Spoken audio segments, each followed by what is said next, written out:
Hey guys, thank you for joining us for another episode of the Solomon Hustles. Today we have a very special guest, being joined by co-hosts Tim Sisler and Matt Taylor. And we have a very special guest, Bryan Heck, with us today. Thank you for being on with us today. Thank you. Bryan is the city manager for the city of Springfield. Just in case you don't know, he's doing a great job here, and we want to ask him some questions about what's going on with our community and what kind of innovations are coming along. And so hope you guys enjoyed. If you have questions, drop them below. If you're not subscribed to the channel, go ahead and subscribe to the channel so you can get more videos. Yeah, guys, make sure you tune into this whole thing because there's some really exciting stuff we're going to talk about. Some stuff that is really, really cool. So just stay tuned. Well, hopefully they didn't play me up too much, but it is an honor. This guy's going to make and you $1 privilege million. to be on your show today. I'm excited. Yeah, I don't know about that. That'd be nice. I'd like that. Right. But it's exciting to be on the show, and I just appreciate, what you guys are trying to do as a group.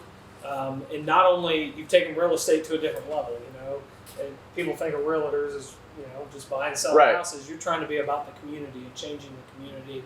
And it's things like this, having the communication and learning about what's going on in the community, not only benefits you as realtors, but it benefits the community as a whole and the growth of of Springfield, Clark County. So just thank you for that, and I appreciate what you guys are doing. Well, thank you. Yeah, I appreciate that. So let's talk about improving the community. So there's obviously, we just had gone through COVID. Now it seems like we're going in the second wave. There's some government money to help stimulate the economy. Can you talk about some infrastructure money, like we talked about, maybe some of the money that's already available, and what kind of projects you're looking to get into as a city? Yeah, definitely. So, certainly COVID. I became city manager February 1 of 2019. I always say it's good I got 1 year under my belt before we hit a global pandemic. They teach you a lot about pandemics in the textbooks, so I was fully prepared. But so we hit that global pandemic, and the positive piece I would say about that for Springfield and Clark County is we were starting to see a lot of great growth in our community before COVID, and I was really kind of, frankly, just depressed about when COVID hit. I was like, here we go, all the momentum that was building and moving us forward as a community was just going to halt. And I will say, we were able to stem the tide. Things slowed down to a degree, but not substantially. And we were able to continue that forward progress, that forward momentum in our community. At one point, we were the leading housing market for Ryan Homes, major home builder in the nation. We were their number one market in July of 2020. And so that speaks a lot that we were able to continue the growth within our community. And that's so I was excited about middle of that pandemic. Yeah, right during the middle of the pandemic, right when people had lost their jobs or were laid off and unemployed, and we were still growing as a community in terms of housing, which one shows you the lack of housing and the need for housing. I'm sure you guys are well aware of that. Oh yeah. And the lack of inventory that exists in Springfield and Clark County.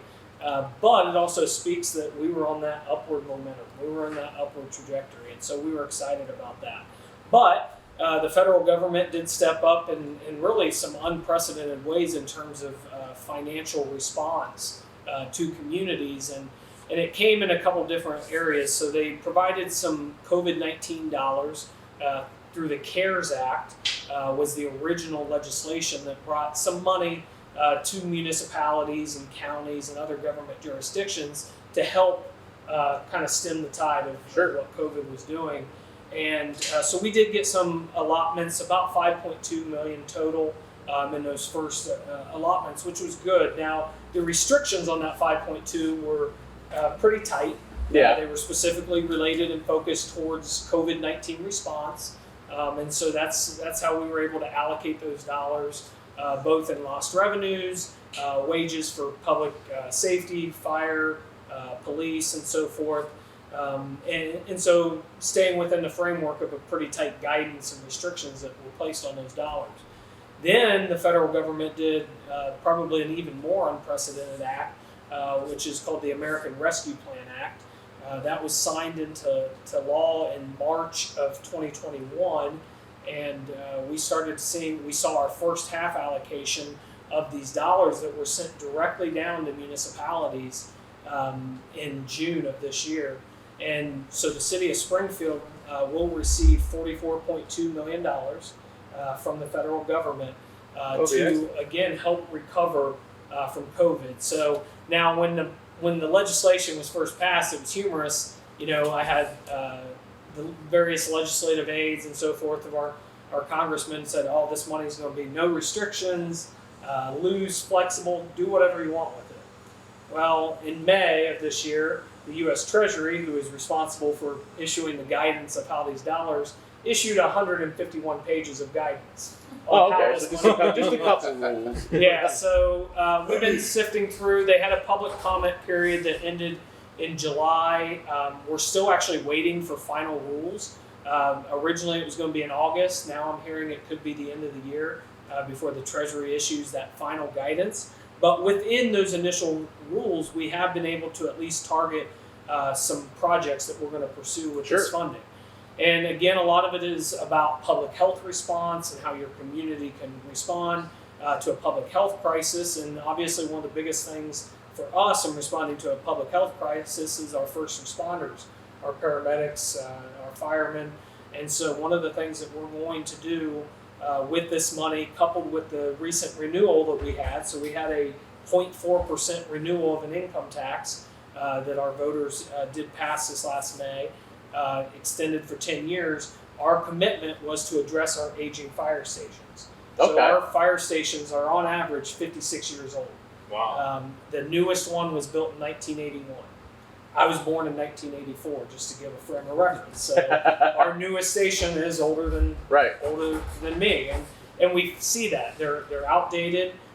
It's difficult to fit modern apparatus, fire apparatus in there. Specifically, one station, Station 3, has a 28-year-old rescue engine. Needs to be replaced, but we can't replace it because we don't have a place to put it. Because a new apparatus will not fit in Station 3 because the ceiling height is too low. Oh, man. And so that's an issue we need to address. One of the other things that we have is we've seen a diversified workforce. We're having more female firefighters enter our division, which is a great thing. But our facilities, again, being built 1981 and older, there's not separate facilities, shower facilities. We're a 24/7 operation. So there's sleeping quarters and so forth. Those are not separated for male and female. And so one of the things that we'll be able to address with the new stations is to have accommodations for that diversified workforce as well, which is a positive for the future of our organization. And so we are going to construct 3 fire stations using the levy renewal dollars coupled with the ARP. Originally, we were probably looking 1 to 2 stations with just the levy renewal dollars. With the ARP funds supplementing it, now we can look at 3 stations. Right now we have 7 stations. The overall goal is actually to create a more efficient system and service delivery model, and we would actually be able to get to 6 stations total as opposed to 7 now. But that is with the new stations coming online. And so we're going to construct 3 stations. Right now we have moved forward with purchase agreements on 2 properties. One is on South Limestone, the former Wendy's lot, if people are familiar with where Wendy's was located. It's been demolished, and so we're working on that one. And then also working with Arthur, we have entering into a purchase agreement on property over on Kenton and Burt. The old BOMAG facility, I believe, is what a lot of people remember it historically as, but been able to work with Arthur and who he's representing to make that come to fruition as well. And the benefit, I was telling Arthur earlier, of that property is not only we can construct a fire station, a state-of-the-art fire station on that property, but it also allows us to eliminate 2 combined sewer overflows. So right now we are a combined sewer overflow community, and so we have sewage and rainwater mixing together, and when the capacity is met, it overflows into the creek, and that impacts water quality. Impacts my kayak. Impacts your kayak. I know you guys are both big kayakers. So it does. It impacts that water quality. And so that's one of the things that we're working towards, the Clean Water Act, which was adopted back in the 1970s. Us as a CSO community have been working. That's why we built a $60 million addition to our wastewater treatment plant about 8 years ago. We just completed 2 years ago our Erie Interceptor Sewer, which takes a lot of the sewage straight from the north end of town straight to the wastewater treatment plant versus having overflows that are bypassing into the creek. And so we're trying to improve that water quality. So that site is twofold in fire station construction, but also helps us in eliminating those CSOs. Another big area that we're looking at with the ARP funding, and we're not completely finalized yet, but is to address our affordable housing situation that we're faced right now.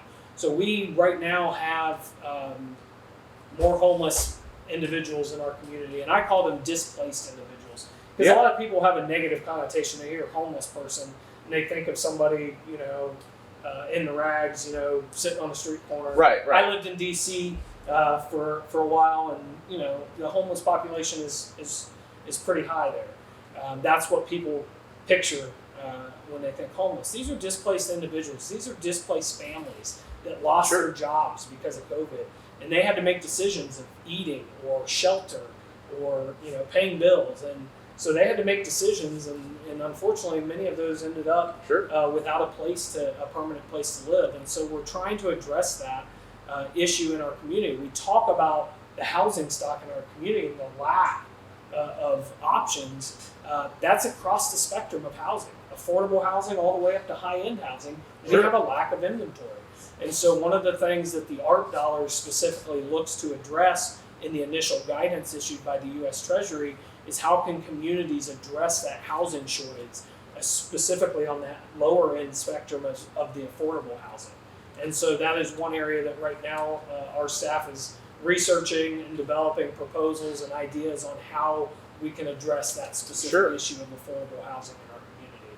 So those are kind of the two big things that we're looking at with the use of those ARP dollars. They're going to have a large positive investment in our community. And one thing I'll say about the ARP dollars is you see some communities that are doing some short-term relief. They're, I think City of Springboro, no offense to them, but they paid utility bills for everybody for a month. That's great and all, but that's not having a long-term lasting impact on a community. I don't know if those folks need a lot of help. Yeah, Springboro, I would question that too, but also I feel like that kind of misses the mark. It's just it's very short-term, very short thinking. Where I want people to know how we invested these dollars in the Springfield community. I want them to look 30, 40, 50 years down the road and be able to say, oh, this money, this unprecedented amount of money that came to Springfield was utilized in a purpose that was long-lasting and had a long-lasting impact and investment in the Springfield community. So those are the types of things that we're looking at. Is there going to be anything in that money that you looked through the 150 pages of? Is there any way to help struggling businesses that are struggling with staffing? Because there's a lot of places in town that are struggling to find staff, and it's affecting the quality of their service or the quality of their product. Workforce is a huge issue right now that probably every industry is facing. And so yes, there are ways that those dollars can be committed towards workforce development and training, to try to bring people. So maybe somebody has a skill set here and there's not jobs available in that skill set or that industry, but there are jobs in this industry. It can help retool and retrain individuals. So we're looking at ways that we can invest in workforce development and training in partnership with the Greater Springfield Partnership, Clark State College, those types of entities that have robust workforce development and training programs. How can we partner together? Again, not reinvent the wheel, partner together with agencies and entities in our community that are already doing something in this and help them move that along. So yes, those are things that we are looking at. Excellent. Because there's a lot of local, bars, restaurants, and stuff like that. That those are intro level positions. You don't really need a degree or anything to work there. And I guess we're just struggling with staffing. So you go to Mike and Rosie's, delicious food, and they can only have 2 people working right now because that's all they have. Yeah, I actually just came from the Buckeye Club before I came. Oh, here. nice. And there's one person working the bar and working, waiting on all the tables, and it wasn't a light day. It was pretty packed in there. Yeah. Shout out to Chris Lewis if you ever want to come on. I think we try to reach out. He actually owns that building over there. Okay. Chris, we'd love to have you on. Yeah, Chris is doing a lot of great things. I know he's working right now. The old Sipendipity building. Chris Lewis owns that. He's actually putting 2 apartments on the second and third floor of that building. I heard that. That's awesome. Yeah, so Chris is doing a lot of investment in downtown specifically. Is he doing the apartments in the corner building across the catty corner from Clark State as well? There's like 50 units. There was No, that is that is the Wren building. Some know it as the McAdams building, and so the Turner Foundation owns that building, and they're working with a local developer called the Dillon Corporation, and the Dillon Corporation is looking at putting market rate apartments in that former office building. Really, is what it was. And so they're going to look to actually add on and potentially have upwards of 83 market rate apartments in that facility. And that building was almost condemned at one point, correct? Yeah, at one point it was probably it had a major flood. I think it was the fire pump in the basement. Something happened with the plumbing, and so the entire basement filled, which all the mechanicals and electrical was in the basement, and so it pretty It's much gone from almost being raised to it was pretty close to being torn down. Yeah. The wrecking ball wasn't on site, but it was pretty close. I mean, they were salvaging windows out of it. I mean, it was. I could remember when there was stuff falling out of the building from into the annex parking between the Marriott and Clark State there. Yep. When they were starting to tear stuff. Four. I thought it was a goner, honestly. So it's good that they've been able to save that. Yeah, they're working on that, and they hope to start that project in the first quarter of 2022. That's awesome. That would be awesome. So speaking of downtown, Yes. we had talked about so I went to Wittenberg, you went to Wittenberg, and there was always this division. You got you're Wittenberg or you're a townie. And it seems like there's more, especially with cool things like the bikes and not the bike, but the scooters. Getting people down from Wittenberg to downtown, having them explore. I think Wittenberg brings in almost $70 million, if I'm not mistaken, into the community on a yearly basis. Well, there's also entertainment and things to do to we've got a parking garage now. There's electric vehicle. You guys were talking about getting some of the charging ports, charging stations, potentially charging stations in the car garage. Yeah, we've got the residential component is there now. We've got the townhomes that are almost finished now. Those are awesome, and the parking garage, and then all the businesses that are moving in downtown. What do you see? What's your vision? Obviously, with the door as well, that's big too. So, with that whole, what is your vision for downtown and how it's going to keep growing? Yeah, so downtown has certainly seen a tremendous rebirth here just in the last 10 years. The catalyst of that was really the hospital project. It cleared out about 45 to 50, frankly, blighted acres of a mix of commercial, industrial, and residential that was really to the west of our downtown, but had a large impact on our downtown. And we were able to work with the merging hospitals at the time, Community and Mercy, and they merged together. And those two entities built a new facility in the downtown. And at the time was one of the only downtown hospital facilities being constructed, which was great. And if you remember back in 2008 when it really started construction, we were in the middle of our last biggest recession that we've had in a long time in our country, and that was still going on, so that was great to see. But that has helped spur other development and growth as more people have come downtown, because it's about people. It's about bringing people downtown. So you talk about Wittenberg and bringing their students and engaging them. Now, I guess I had it both ways. I was considered a townie because I grew up in Clark County my entire life, and then went to Wittenberg. I was considered a townie even though I was a Wittenberg But student. you know what I'm talking about. Yeah, no, I know what you're talking about. So I was both. But that separation there is something that we've been really trying to work on. You saw the kind of recreation of Veterans Bridge with wider pedestrian walkways, planters, just more inviting. Streetscape can do so much to just create a sense of place for people in safety, security, and so forth. And so those types of streetscape improvements really make students feel more comfortable in walking down to the downtown and coming up. But as was mentioned, was having more entertainment options as well, with the brewery, with having the coffee shop, with having Winans there, La Torte Dolce, Champion City Guide and Supply, and we're actually, right now, the parking garage has 3 retail spaces. We're working with a couple different tenants right now. Hope to be able to announce those soon, but we are pretty much with leases right now for all 3 spaces. 2 of the spaces will be a sit-down restaurant, but also offer like a market-type option of milk, bread, eggs, those type of staple things. Oh, like a farmer's market. You don't have to leave downtown to shop. Yeah, so if you're either working downtown and heading home and you want to grab a gallon of milk, or if you're living in one of the new townhomes, you have a place that you can get those things. And then the other place we're working with will be more of a traditional retailer that will have different goods that you can come in and peruse and purchase and so forth, more on the clothing end of things. And so we're excited. That brings more retail. It activates the street. It activates the presence of downtown. And that's what we're really seeing too now, because a lot of it was all concentrated, when the brewery came, a lot of activity there. And then you had all the shops up on Fountain. So you have Fountain and then you have the brewery and people going back and forth. And now with Cohatch, which is knocking it out of the park, you have people that are walking from Cohatch down to Winans, sushi from Winans over to the brewery. Yes, I had the sushi yesterday. Sushi is incredible. It is excellent. They're in a permanent spot now. Yes. They used to do every Monday night, I think, Yeah. and they now have a permanent location right Cargo. smack dab in the middle. Shout out to Say. You're welcome to come on the show anytime too, brother man. Yeah, so Love you, Say. definitely check out just all the things that are going on downtown and that revitalization. We're starting to see, again, that sense of place, that sense of purpose of people wanting to come back downtown. Yeah. I know we talked earlier, the scooters, and it was brought up about getting back and forth. So there are scooters on Wittenberg's campus. There's scooters downtown. I'll clear up one rumor that I keep hearing repeatedly.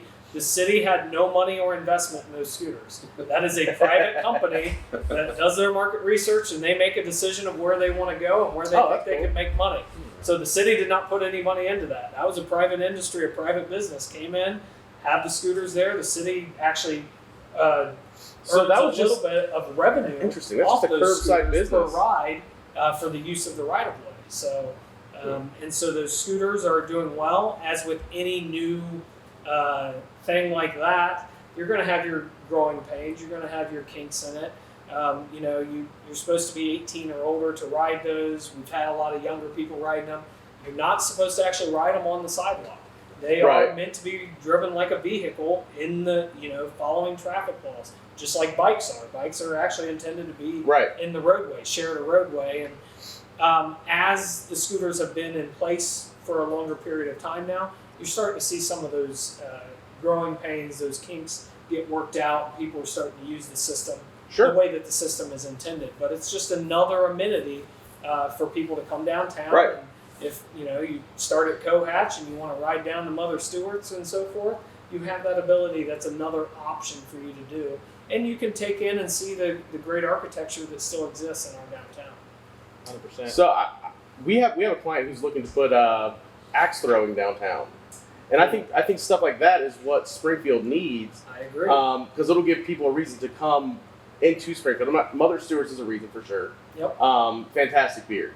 Yep. But if you want to come to Springfield just for beer, it I don't see can't that be happening. just a destination. It's got to be more than just one destination. there's going to be It's got to be multiple food, beverage, entertainment, beverage. So and retail. Shopping. That's the whole retail. Yes. They feed each other. So we need to find spaces downtown to put more entertaining things. I know they put the game room at the Cohatch.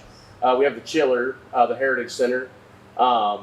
But as far as like axe throwing, that's a new thing. People love that. There's space right there on the corner of Main, and I think that building is for sale by Dylan Corporation. Yeah, that would be a great spot for one. It's a cool building. I think it used to be the Regency Room. If anybody remembers going in, you probably do. Don't you? I'm old enough to remember. Yeah, he was probably there every night. He was I don't know that I was Regency ever a Room. patron, but I'm old enough to remember it. But those types of things, and that was even with the garage spaces.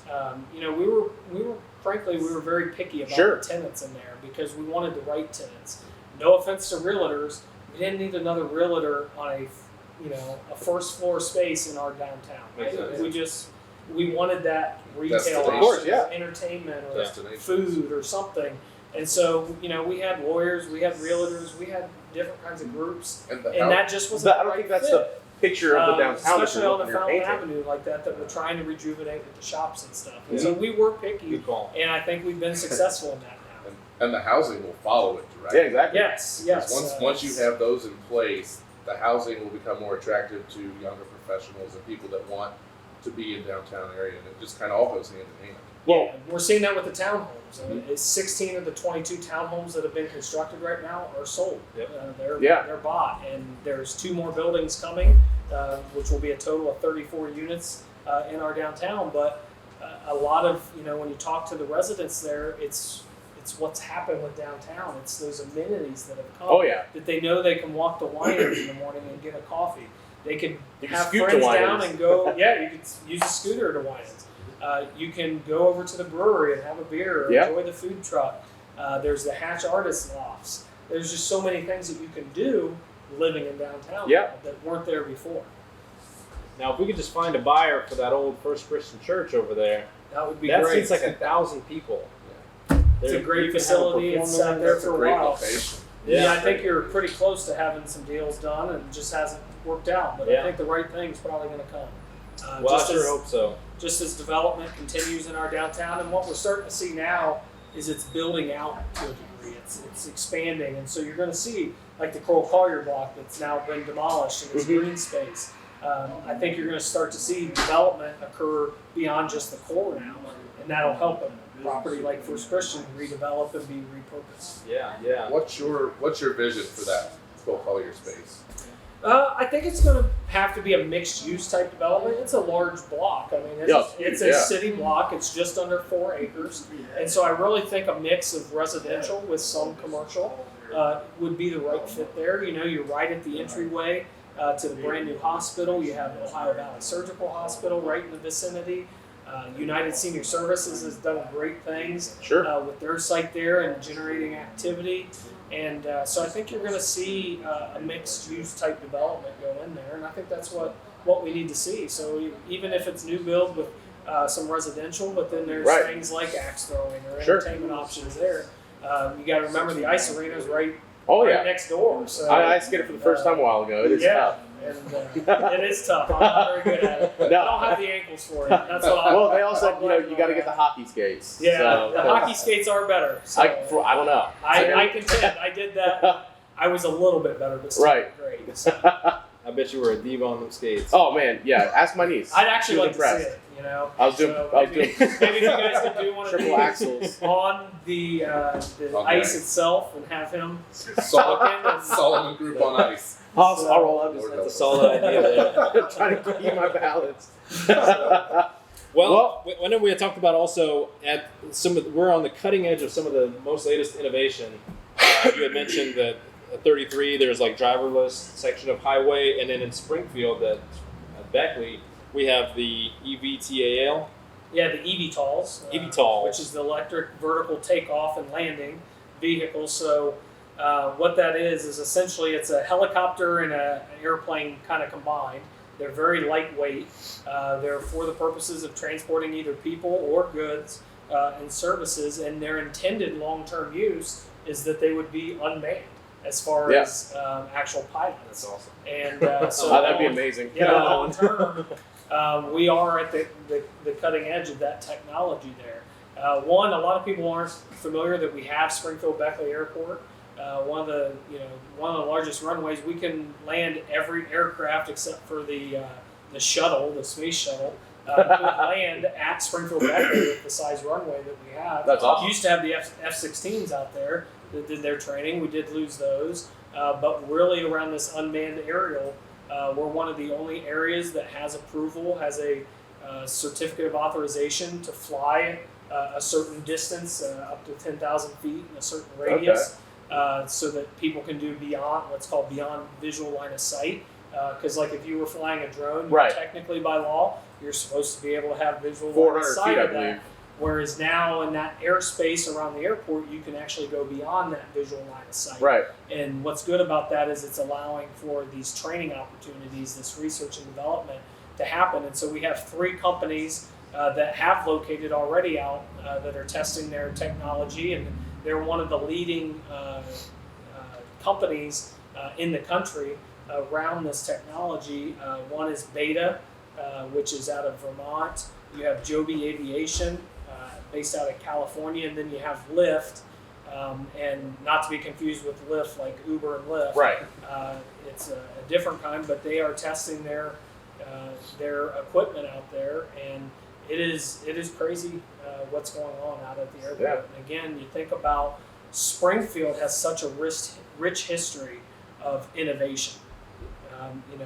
The Champion company, the Champion Mower Reaper. The reason why it was a champion is they were leading in the industry of mowers and reapers, and so they would travel around to all the state fairs, and they kept winning. That's why we're known as the Champion City, because they kept winning. And what do we see now? That's turned into International Truck and Right. Engine. And so we're always on the cutting edge of innovation in this community.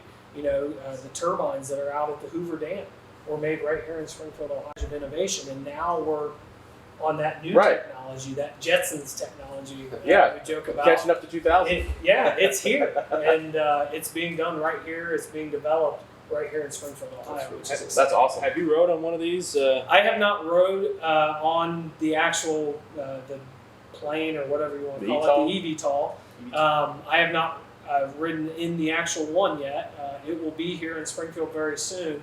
But I have done the flight simulator. So there's simulator training to train the people that because at first they're going to have to be manned and have a pilot. And so there's training. Each company has their own training module out there. And so I have done that.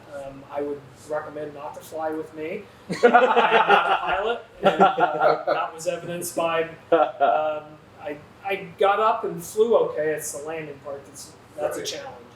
So does it just land just straight down? Yes, so it works very much like a helicopter in the sense that it takes off straight up and lands straight down, but it also has a propulsion engine so it can propel itself like an airplane. Gotcha.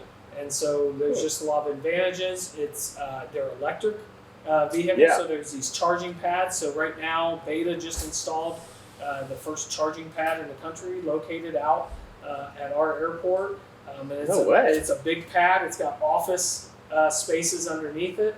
They're going to use it again for the research and development right now. But long term, what they see these charging stations and charging pads is they'll be, similar like to an airport. You want amenities if you're doing a flight. These things have to charge about every 200 miles or so, and so you would land in about 45 minutes until it charges back up. So you want amenities with that, and so these areas, these pods, essentially they're old storage units that they've turned in to these pods, can be offices, they could be like hotel type rooms, they can be entertainment spaces. So it's really the possibilities are endless. And you way to travel right there. That's really cool. Yes. Yeah. And so again, that leading technology is being developed right here in Springfield, Ohio. And you wouldn't expect that. No, you would not. But Springfield is leading the way in technology. It sounds like. Yes. And we have great almost partnerships. Silicon Valley. Obviously, our relationship with the Air Force and being close to Wright Pat helps us tremendously. Partnerships with Clark State.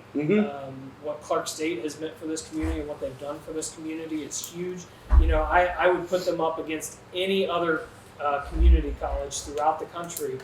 When we've had companies come and they have a need or a resource in terms of job training or anything, Clark State is always right there with their hand up saying, we will figure that out. Nice. Blue was a great example of that. They were able to build that, what's called the flood house out there that can train the mitigation techniques Code Blue needs for the industry that they serve. And time and time again, I just was out there yesterday actually and looked at their suite manufacturing advanced manufacturing lab. Okay. And it's a training lab for people to come get the training they need to be hands-on, a skilled trade.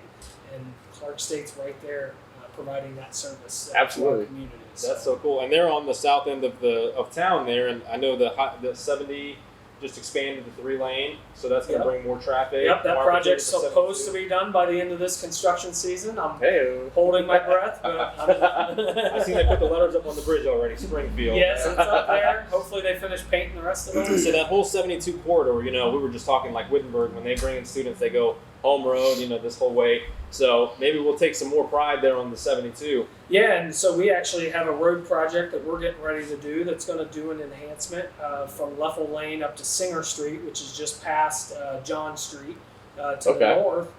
And what we're going to do there is, right now, if you ever walk that corridor, you feel like you're walking in the travel lane. Yeah. And so we're going to pull the sidewalk back. That's going to create green space so we can do some nice decorative trees, some enhanced street lighting. Nice. We're going to obviously reconstruct the roadway, really just make it the entryway that it is. That's the gateway into our community. Sure. And so it's going to be awesome. That's going to help, the Assurance, Clark States that are right there off of Leffel, but all the way up, how many people are coming up to the Dome now, to GISA, the Global Impact STEM Academy, on the other end of that barbell, and then right into downtown. And so we received $4.2 million from the state of Ohio to move forward with that project. We'll also couple local dollars with that. It's about a $7 million investment, and it's going to be great for that corridor and that gateway into our community. That's awesome. And yes, the goal is, as a fellow Wittenberger, is they don't have to take them around and out by the reservoir. They take them straight off of 70, on 72, up to campus. Yeah, and that old Kroger is getting redeveloped. There's going to be a store there, so no more food desert. In that Yeah, community. so a local doctor, Vipul Patel, stepped up in a big way. He owns a couple grocery stores. They're called Grocery Land. Full service groceries, deli, bakery, all the things that you would want. And his plan is to have that opened up here before the end of the year. And he's completely renovating it. It just got painted yesterday. It looks so much better. Now that it's painted, it's like a nice gray color, similar to like the walls here. Yeah. Just nice, stands out nicely compared to what it was before. Yeah. And so we're excited for Grocery Land to open, and what it means, because again, that local ownership, that local partnership, is he's vested in this community. Sure. He wants to see the community thrive. And so he's going to partner and work on a lot of different healthy food type options and all that, just not your normal stuff that you get at a convenience store or something. Yeah, and it's a good thing to see Cap got the job. A local company got the job. Cap over somebody from Construction. Columbus. He's working with McCrae for all his signage needs. Nice. He's working with a local videographer, Chad Wilson, Okay. at Ambient Productions. Mhm. They're doing a whole video series on it, and he's working with neighbors in the community for this video series. That's going to be awesome. So, Yeah, it's Matt just- Slaker, he's the project manager Yep. on that, so he's doing a great job. Yeah, brought him back. You know, he was doing a lot of stuff in Columbus, I think. Yeah, building And- houses. He lives up the street. Yeah, and So- now he's gonna, he's in the midst of one of the best projects this year in our community. 100%. Yeah. Anything that we missed? Any questions that we didn't ask? That we No, should ask? I just really appreciate one of the, I always say our best citizens are our most educated citizens. I want people to have answers to their Sure. questions, and so doing podcasts and videos like this is so important, because without that knowledge, you're not going to be successful. It's easy to sit there and be that armchair quarterback, and type it on your social media and all that. Find out the information to your questions. Ask questions for the first place, but be engaged in your community and know what's going on. Right. Well, we try to sell the community every single day in our Yeah. jobs. We're trying It's important. It's to the viability and the future of our community is in the hands of us. Sure, and I mean, it sounds like we're really, really growing We all fast. Yes. I mean, we're doing some really cool stuff. The amount of housing starts that we've seen Mhm. is through the roof compared to what we were just 10 years ago, and I don't see that slowing down anytime soon. Right. Yeah, Bridgewater's looking amazing over there. Speaking of which, I'm going to be putting that restaurant up for sale. It used to be a restaurant, right? Green Acres Restaurant or whatever. Oh, okay. Right yeah. across the street from there. So Okay. that might be redeveloped into something else. T-shirt shop now. Yeah, that would be a great spot. Yeah, so we'll see what goes in There's there. a lot of really positive things going on in the community, and it's coming a long way, especially the downtown area. Oh, yeah. It's looking really good. I worked there for the last 12 years downtown, so I've gotten to see it, firsthand. I worked at the Marriott. That's right, Monday so night with Matt. I've seen it firsthand how it's gone from desolation to really, really becoming a destination. So Yes, it's, no, I it's been totally cool to agree watch with that you. grow, and I think the vision is just great now. Well, and I'm sure when you saw it 12 years ago and the amount of activity in downtown, Yeah. near the Marriott, near the Mela, it wasn't strong. And now you see People were there to pay their coming water down. bill. Yeah. I was just there last So, week for dog days. Yeah. I had our dog down there, and That's it was awesome. just Well, it was and great then to be downtown. Mother Stewart's is having that Wober's Yeah, cook-off, the- I guess. Yeah, the So, mustard That's days. exciting. That'll be fun. Yes, They did that last year, I think. Good stuff. The different events that they have going right now. John Kelly, who works for Yeah. the Convention and Visitors Bureau, is doing a great job of programming events downtown. Is that the John Kelly you were talking about? Bringing on the It is. podcast? Yep. Oh, yeah, okay. he would be great to have. Just to John talk Kelly, about come on, different brother things man. that are coming down the road in our downtown, and really programming things out. There's more I could talk about. Plaza redevelopment and stuff, so we can do another time. Yeah. I Again, think sure. we're we're over. sharing information about what's going on in our community. Yeah. So much we Well, can't there's, even cover. there's always so much going on. There's always new things happening. So we will have you on again to talk about new things that we haven't talked about that aren't even planned yet. Yeah. Yeah, And, Paul got and we'll bought. find him a new Yeah. agency room. Yeah. Yeah, there we go. Not my Regency room days are behind me. I stay, See, I stay on this side I of was the a bar Savoy guy. now. Yeah. I like the Savoy. Yeah. I always loved the sunken bar. Yes, I did too. So, but that is gone now, and that's where the townhomes are. So. Yeah. Well, guys, thank you so much for joining us today. If you have questions, make sure to drop them below. We'll get to them. If you have any questions, Bryan, how can they reach you? Yes, feel free to reach out to my office anytime, 937-324-7305, or my email is bheck, BHECK, at springfieldohio.gov. There you go, guys. All right. Thank you. We're signing thanks for off. having Tim us, coming Sisler, on. Matt Taylor, Arthur Solomon, and Bryan Heck, guys. Thank you for joining us today. Thank Take you. Until care, next everybody. time. See you guys later. Thanks.